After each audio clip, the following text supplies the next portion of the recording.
Candidates are expected to have a thorough understanding of the syllabus details outlined in the accompanying figure.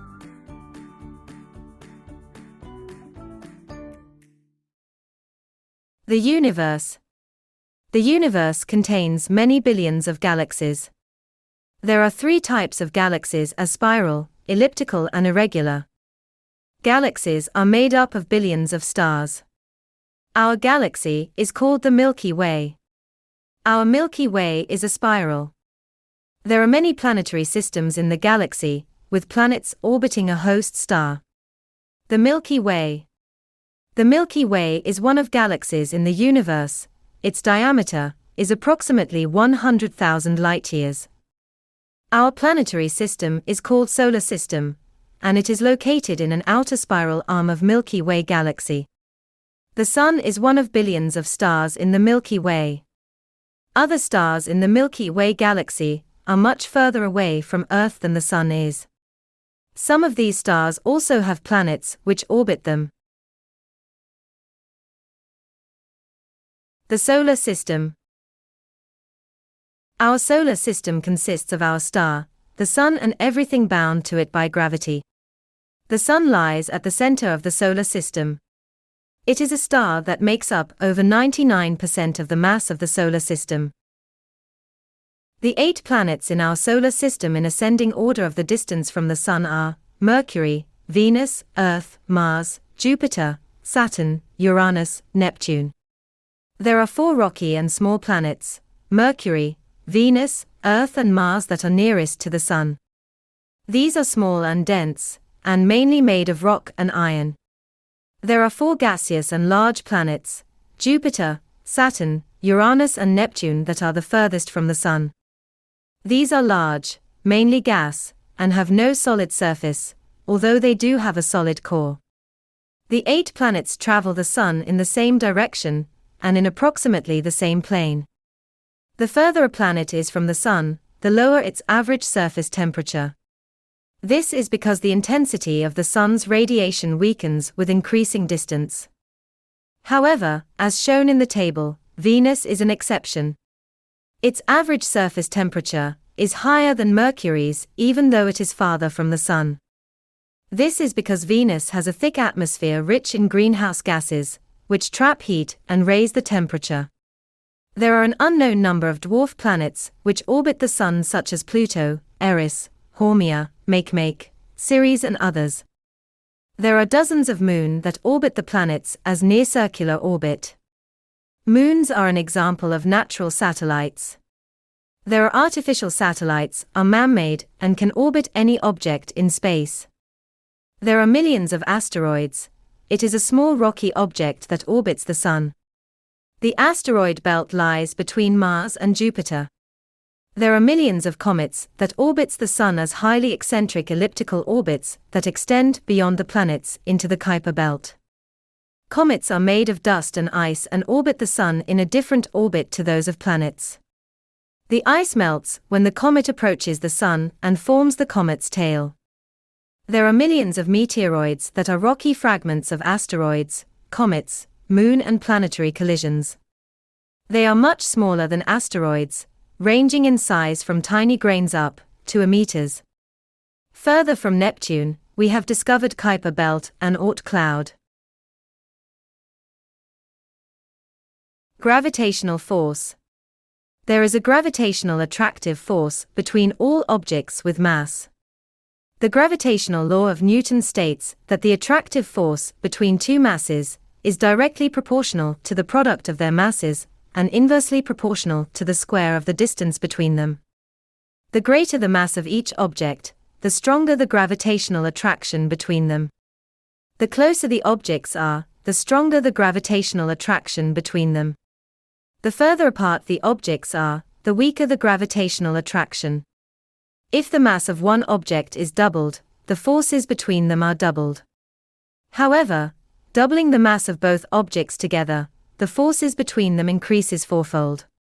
This is because the force is proportional to the product of their masses. If the distance between two objects is doubled, the forces between them are quartered.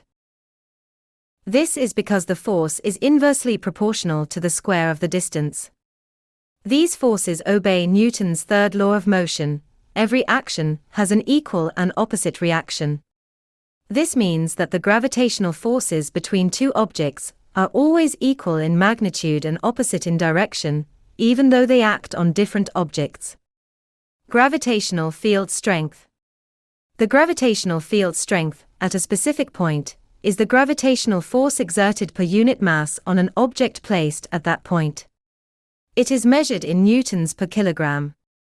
It is a vector quantity, meaning it has both magnitude and direction. The direction is always towards the mass. The gravitational field strength is directly proportional to the mass of the object and inversely proportional to the square of the distance from the object's center of mass. The greater the mass of the object, the stronger its gravitational field. This is why Jupiter, with its massive size, has a much stronger gravitational field than Earth. As shown in the table, a clear relationship exists between the mass of a planet and its gravitational field strength. Heavier planets tend to have stronger gravitational fields.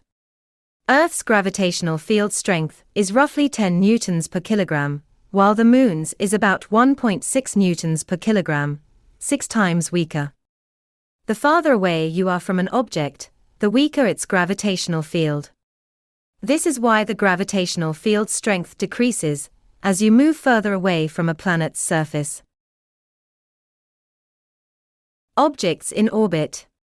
With no force acting on any other object in the space, so they will travel through space in a straight line. Gravitational forces exist between all masses, providing the centripetal force that causes planets and other objects to orbit the Sun and moons to orbit planets. Moon and their orbits. Moons are natural satellites that orbit planets because they are closer to their planets than the Sun, experiencing a stronger gravitational pull. These orbits are often not perfectly circular, but they are generally elliptical with the planet at the center. Therefore, the orbit of moons are elliptical or approximately circular, with the planets at the center. Planets and their orbits. The Sun contains most of the solar system's mass, causing its gravity to pull planets, comets, and asteroids into orbits around it. The Sun's gravitational field strength decreases with distance from the Sun. This causes the orbital speed of planets to decrease farther from the Sun, because the weaker gravitational attraction results in a lower centripetal force, requiring less speed to maintain the orbit. This also leads to longer orbital duration. These orbits are often not perfectly circular, but they are generally elliptical with the planet at the center. Therefore, the orbit of planets are elliptical or approximately circular, with the Sun is at the center. Comets and their orbit. Comets have highly elliptical orbits, meaning they are elongated compared to planets that is nearly circular orbits. As a comet moves further from the Sun, its speed decreases due to the weakening gravitational pull. At this point, some of its kinetic energy converts into potential energy. As the comet approaches the Sun, the gravitational pull increases, causing the comet to speed up as it gains translational kinetic energy. This happens because some of its potential energy converts back into kinetic energy. The ice melts when the comet approaches the Sun and forms the comet's tail.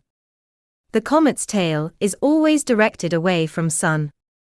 At here, comet moves fastest, longest tail and most easily seen. At here, comet moves slowest, shortest tail. Orbital speed. When planets or moons orbit another object, their paths are often nearly circular. In one orbit, the object travels a distance equal to the circumference of its orbit. This distance is equal to 2 pi r, where r is the average radius of the orbit. Time is the time that it takes to complete one orbit. Therefore, the average orbital speed can be calculated by dividing the total distance traveled in one orbit by the orbital period. This relationship is expressed by the equation v equals 2 pi r over t, where v equals average orbital speed in meters per second. R equals average radius of the orbit in meters. T equals orbital period in seconds. The orbital period is the time it takes for the object to complete one full orbit.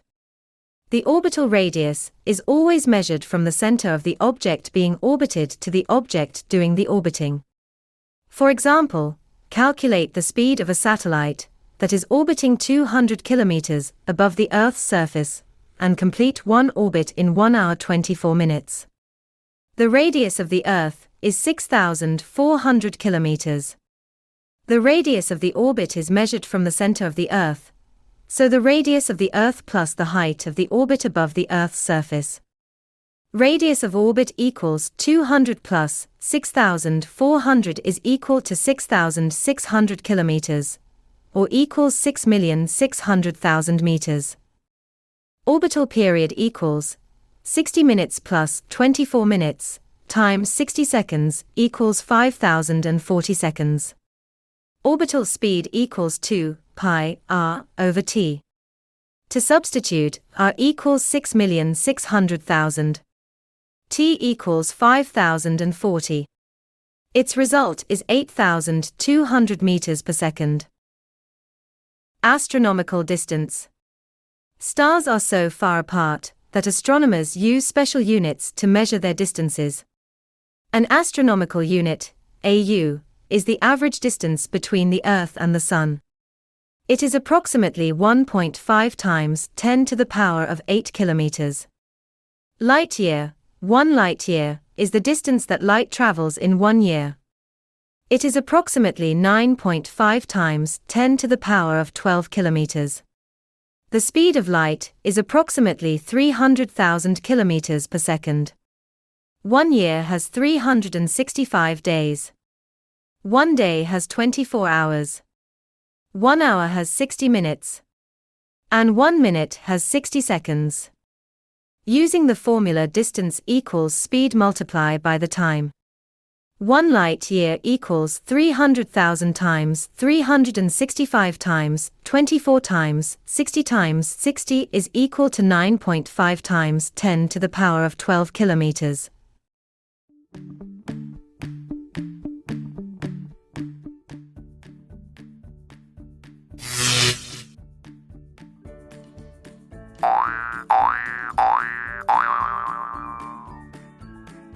Candidates are expected to have a thorough understanding of the syllabus details outlined in the accompanying figure.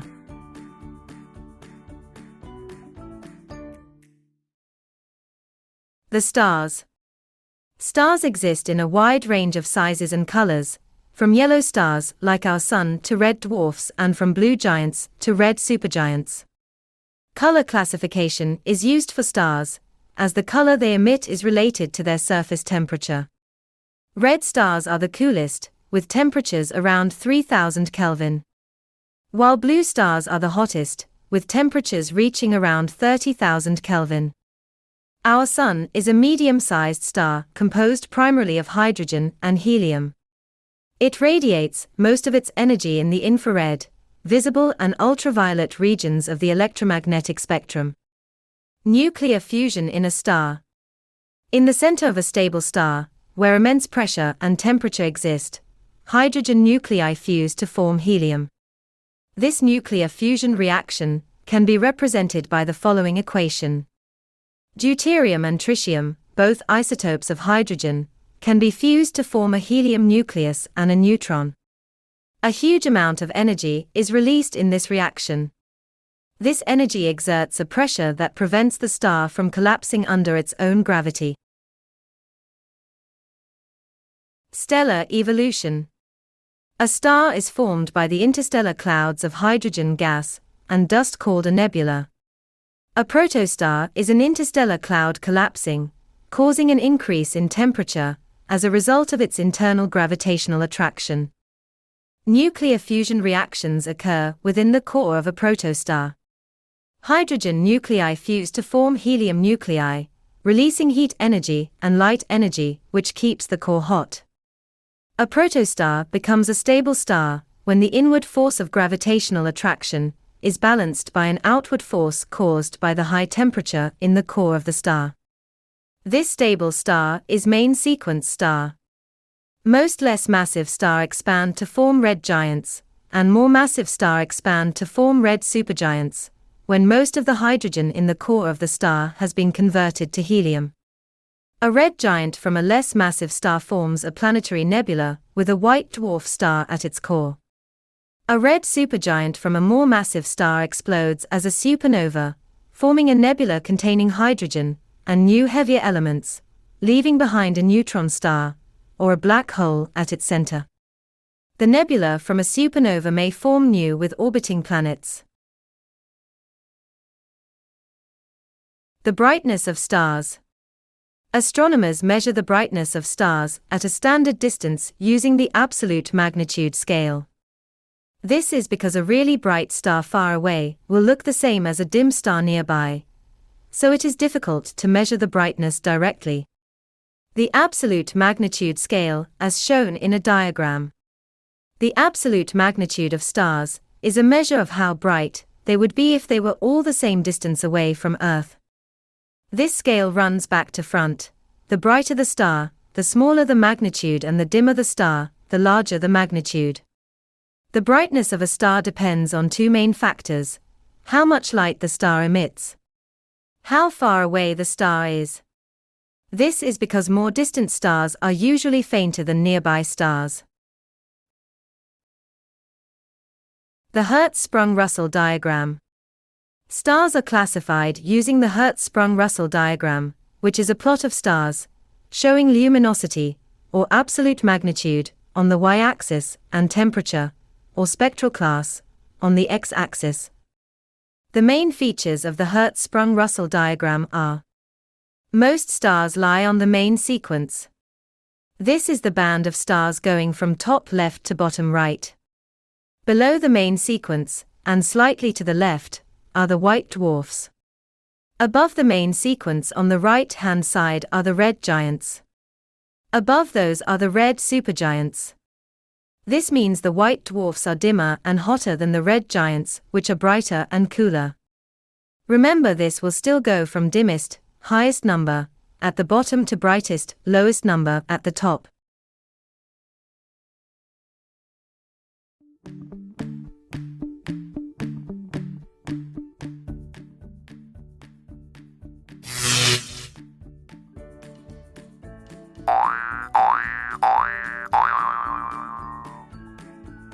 Candidates are expected to have a thorough understanding of the syllabus details outlined in the accompanying figure.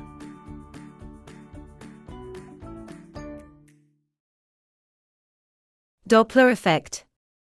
When a stationary ambulance car emits sound waves, the wave fronts spread out symmetrically, forming circles around the source. If the wave source moves, the waves can become compressed in front of it and stretched behind it.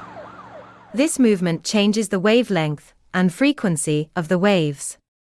In front of the source, the wavelength decreases and the frequency increases. Behind the source, the wavelength increases and the frequency decreases. This effect is known as the Doppler effect. The Doppler effect also affects light.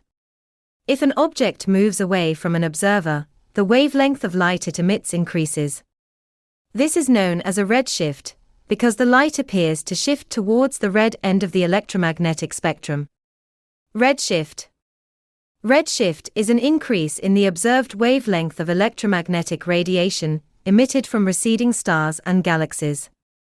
This means that the light reaching us from these galaxies has its wavelength stretched, shifting it towards the red end of the electromagnetic spectrum compared to the light we observe on Earth.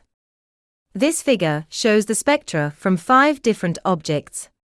The first shows the electromagnetic spectrum from our Sun, or stationary source in laboratory. The second shows the electromagnetic spectrum from a nearby star. Here we can clearly see that the positions of the dark lines have moved towards the red part of the spectrum. The third shows the electromagnetic spectrum from a nearby galaxy. The lines have moved even further towards the red. The fourth is the spectrum from a distant galaxy. The lines have moved even further towards the red. The last spectrum shows the greatest shift for the furthest galaxy. By measuring the amount of redshift in the light from distant galaxies, astronomers can estimate their recession velocity and determine that the universe is indeed expanding. Therefore, the speed at which a galaxy is moving away from the Earth can be found from the change in wavelength of the galaxy's starlight due to redshift. This equation shows us how to calculate the speed at which a star or galaxy is moving relative to us, where lambda 0 is the reference wavelength that measure from sun or stationary source in laboratory. Lambda is the wavelength that measure from the distant galaxies or stars. So, lambda minus lambda 0 is the change in wavelength. V is the velocity of a galaxy. C is the speed of light in vacuum, which is 3 times 10 to the power of 8 meters per second. Redshift supports the Big Bang theory, which proposes that the universe originated from a very hot, dense state and has been expanding ever since. Cosmic microwave background. The discovery of the cosmic microwave background radiation led to the Big Bang theory becoming the currently accepted model.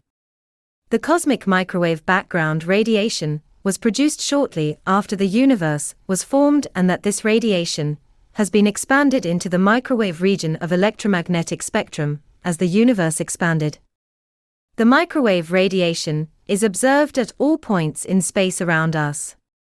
The cosmic microwave background radiation is represented by the following map. The cosmic microwave background radiation map with areas of higher and lower temperature. Blue area represents the lower temperature. Orange-red area represents the higher temperature. Places with higher temperature have a higher concentration of galaxies, suns and planets. Places with cooler temperatures have a lower density of galaxies and stars. The Big Bang theory. According to this theory, the universe began about 14 billion years ago when a single, hot superatom erupted in burst of energy called the Big Bang. All the matter in the universe came from this. Here are 2 evidence to support the theory.